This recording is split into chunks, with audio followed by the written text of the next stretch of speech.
Selamat datang. Ha? Selamat datang. Oh, okay. Oh, ni Alem. Kak, yang ni RM91 termasuk masak ke? Saya nak yang ni masak medium rare boleh? Tak tahu. Nak. Nah. Tak sampai capak. Oh, macam-macam daging ada kat sini. Harga pun berapa milik. Wagyu pun ada. Dah beli dah? Dah pilih dah? Tengok lagi. Ada macam-macam. Kalau dah bagi tahu. Belum. Okey. Nak seafood lah ni. Kak. Saya nak order.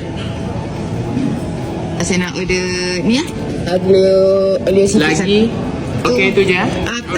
Kak. Jap. Saya nak. Betul. Saya nak order ni. Mushroom soup je. Lagi ada. Tu je. Mushroom soup. Panas ke sejuk? Panas lah. Sedap-sedapnya lah makanan kat sini. Sorry. Sikit boleh? Makanan sampai.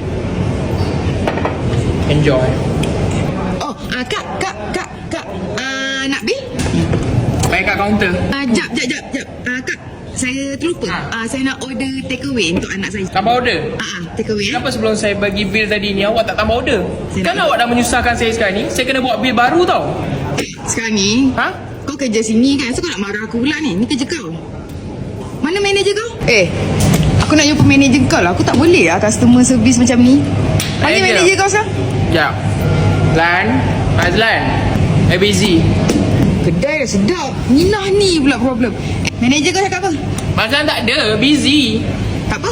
Aku call bos kau. Kau nombor dia Kau ni. nak call bos aku? Kau call lah. Nak aku kisah ke? Nyampah aku customer macam ni. Kau cabar aku Kau cabar. Yes. Yang waiter baru perempuan tu. Okey? Boleh? Nah. Nak cakap engkau. Kau jawab. Pada muka kau. Hello bos. Tak ada. I okey je. I buat macam biasa je. I tu yang tak dengar. Bukan apa tau. I try so hard tau.